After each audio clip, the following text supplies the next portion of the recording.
بسم اللہ الرحمن الرحیم السلام علیکم ورحمۃ اللہ وبرکاتہ۔ معزز سامعین و ناظرین، الحمدللہ علی ذلک، ہمارے آپ کی دعاؤں اور آپ کے حوصلہ افزائی سے الحمدللہ 20 پارے تک کا خلاصہ جامع مدلل ہم نے آپ کے سامنے پیش کیا، اور آج سے ہم پارہ نمبر 21 اور 22 کا خلاصہ جامع مختصر سنے جا رہے ہیں۔ ملاحظہ فرمائیں کہ پارہ نمبر 21 کا آغاز سورہ عنکبوت کی آیت نمبر 45 سے ہوتا ہے۔ اس پارے میں سورہ عنکبوت کا باقی حصہ مکمل سورہ روم، سورہ لقمان اور سورہ سجدہ شامل ہیں۔ اس پارے میں ایمان، توحید، آخرت اور نصیحت، اخلاق اور اللہ کی قدرت کی نشانیوں کو بیان کیا گیا۔ پارہ نمبر 21 کے مضمون نمبر 1 ہے اہل کتاب سے گفتگو کا طریقہ۔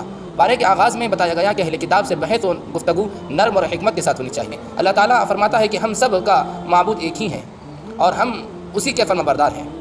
دلیل ولا تجادلوا اہل الکتاب الا بالتی ہی احسن، یعنی اہل کتاب سے بہترین انداز میں گفتگو کرو۔ مضمون نمبر 2 اللہ کی قدرت کی نشانیاں۔ سورہ روم میں اللہ تبارک و تعالیٰ نے کائنات کی بہت سی نشانیاں بیان کی ہیں، جیسے آسمان و زمین کی تخلیق، انسانوں کا مختلف زبانوں اور رنگوں میں ہونا، دن اور رات کا آنا، بارش اور زمین کا زندہ ہونا، اور یہ سب اللہ کی قدرت اور وحدانیت کی واضح دلیل ہے۔ ومن آیاتہ خلق السماوات والارض۔ مضمون نمبر 3 قیامت اور آخرت کی یاد دہانی۔ اس بارے میں بار بار قیامت اور آخرت کا ذکر کیا گیا تاکہ انسان دنیا کی زندگی میں غفلت کا شکار نہ ہو۔ اللہ تعالیٰ بتاتا ہے کہ قیامت کے دن نیک اور بد لوگوں کے درمیان واضح فرق ہوگا۔ مضمون نمبر 4 حضرت لقمان علیہ السلام کی بیٹے کو دی ہوئی حکمت بھری نصیحتیں بیان کی گئی ہیں۔ اہم نصیحتیں یہ ہیں کہ اللہ کے ساتھ شرک نہ کرو، یا بنی لا تشرک باللہ ان الشرک لظلم عظیم۔ والدین کے ساتھ اس نے سلوک کرو، یعنی اچھا سلوک کرو۔ ووصينا الإنسان بوالديه حملته أمه وهنا على وهن وفصاله في عامين أن اشكر لي ولوالديك إلي المصير۔ نماز قائم کرو، یا بنی اقم الصلاة وأمر بالمعروف وانهى عن المنکر، اور نیکی کا حکم دو، برائیوں سے رکو، تکبر سے بچو۔ ولا تصعر خدك للناس ولا تمشي في الأرض مرحا إن الله لا يحب كل مختال فخور واقصد في مشيك واغضض من صوتك إن أنكر الأصوات لصوت الحمير۔ یہ تمام حضرت لقمان علیہ السلام کی نصیحتیں ہیں۔ مضمون نمبر 5 اللہ کی عظمت اور قیامت کی حقیقت۔ سورہ سجدہ میں بتایا گیا کہ اللہ تبارک و تعالیٰ نے آسمان و زمین کو پیدا کیا اور انسان کو مٹی سے پیدا کیا۔ یہ بھی بیان کیا گیا کہ قیامت کے دن مجرم اپنے گناہوں پر پشیماں ہوں گے، لیکن اس وقت توبہ کا فائدہ نہیں ہوگا۔ سورہ احزاب، یہ سورہ احزاب مدنی صورت ہے۔ اس کے ابتدائی رکوعات میں مسلمانوں کو تقوی، توکل، معاشرتی، اصلاحی اور غزوہ احزاب کے پس منظر سے متعلق اہم ہدایات دی گئی ہے۔ مضمون نمبر 1 ہے تقوی اور اللہ پر توکل کی تعریف۔ سورت کے آغاز میں اللہ تعالیٰ نے حضرت محمد صلی اللہ علیہ وسلم کو اور ان کے ذریعے پوری امت کو نصیحت کی کہ وہ ہمیشہ اللہ سے ڈرتے رہیں اور کفار و منافقین کی باتوں کی پیروی نہ کریں۔ یا ایھا النبی اتق اللہ ولا تطع الکافرین والمنافقین ان اللہ کان علیما حکیما۔ اس سے معلوم ہوتا ہے کہ مسلمان کو ہر حال میں اللہ کی اطاعت اور اس پر بھروسہ کرنا چاہیے۔ مضمون نمبر 2 جاہلی رسموں کی اصلاح۔ ابتدائی آیات میں جاہلیت کے غلط رسم و رواج کو ختم کیا گیا۔ مثلا ایک انسان کے دو دل نہیں ہوتے۔ ما جعل اللہ لرجل من قلبین فی جوفہ، زہار یعنی بیوی کو ماں کہہ دینے کو حقیقی ماں نہیں بنایا گیا، بولے بیٹے کو حقیقی بیٹے کا درجہ نہیں دیا گیا، اور فرمایا گیا کہ ادعوہم لآبائہم هو اقسط عند اللہ۔ اس سے واضح کیا گیا کہ اسلام نے معاشرتی نظام کو درست اور حقیقت پر مبنی بنایا ہے۔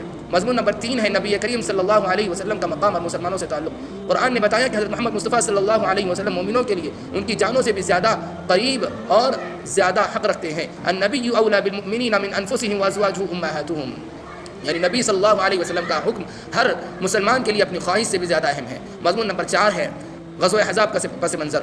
ابتدائی رکوعات میں اس عظیم معرکے کا ذکر بھی ہے جسے غزوہ احزاب یا غزوہ خندق کہا جاتا ہے۔ اس جنگ میں کفار اور مختلف قبائل نے مدینے پر حملہ کرنے کے لیے اتحاد کیا، لیکن اللہ نے مسلمانوں کی مدد فرمائی۔ اس موقع پر مومنوں کے ایمان اور منافقین کے نفاق کا فرق واضح ہو گیا۔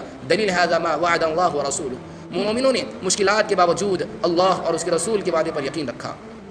سورہ احزاب کا خلاصہ تقوی اور اللہ تبارک و تعالیٰ پر توکل، جاہلی رسموں کی اصلاح، نبی کریم صلی اللہ علیہ وسلم کے بلند مقام کا بیان، غزوہ احزاب کے ذریعے ایمان اور نفاق کی پہچان۔ پارہ نمبر 22 کا آغاز سورہ احزاب کی آیت نمبر 31 سے ہوتا ہے۔ اس میں سورہ احزاب کا بقیہ حصہ مکمل سورہ سبا اور سورہ فاطر کا ابتدائی حصہ شامل ہے۔ اس بارے میں اسلامی معاشرت، نبی صلی اللہ علیہ وسلم کا مقام، توحید، اللہ کی قدرت اور آخرت کی جواب دہی جیسے اہم مضامین بیان کیے گئے ہیں۔ مضمون نمبر 1 نبی کریم صلی اللہ علیہ وسلم کا مقام اور اہل بیت کا احترام۔ سورہ احزاب میں نبی کریم صلی اللہ علیہ وسلم کی عظمت اور مقام کو بیان کیا گیا۔ اور مسلمانوں کو حکم دیا گیا کہ وہ آپ صلی اللہ علیہ وسلم پر درود و سلام بھیجیں. ان اللہ و ملائکتہ یصلون علی النبی یا ایھا الذین آمنوا صلوا علیہ وسلموا تسلیما. یعنی اللہ اور اس کے فرشتے نبی صلی اللہ علیہ وسلم کو درود بھیجتے ہیں. اے ایمان والو تم بھی ان پر درود و سلام بھیجو. اس صورت میں ازواج مطہرات اور اہل بیت کی پاکیزگی کا بھی ذکر بیان کیا گیا. مضمون نمبر 2 پردہ اور اسلامی معاشرت کے احکام. اسی صورت میں مسلمان عورتوں کو پردہ اختیار کرنے اور اسلامی حیا و عفت کو برقرار رکھنے کی تعلیم دی گئی ہے. دلیل یا ایھا النبی قل لازواجک و بناتک و نساء المؤمنین یدنین علیہن من جلابیبہن ذلک ادنی ان یعرفن فلا یؤذین وکان اللہ غفورا رحیما. اس آیت میں عورتوں کو حکم دیا گیا کہ وہ اپنی چادریں اوڑھ کر رکھیں تاکہ پہچانی جائیں اور تکلیف سے محفوظ رہیں. مضمون نمبر 3 امانت الہی کی ذمہ داری. اللہ تعالیٰ نے بتایا کہ انسان کو ایک عظیم امانت دی گئی ہے جسے آسمان و زمین اور پہاڑ اٹھانے سے ڈر گئے لیکن انسان نے اسے قبول کیا.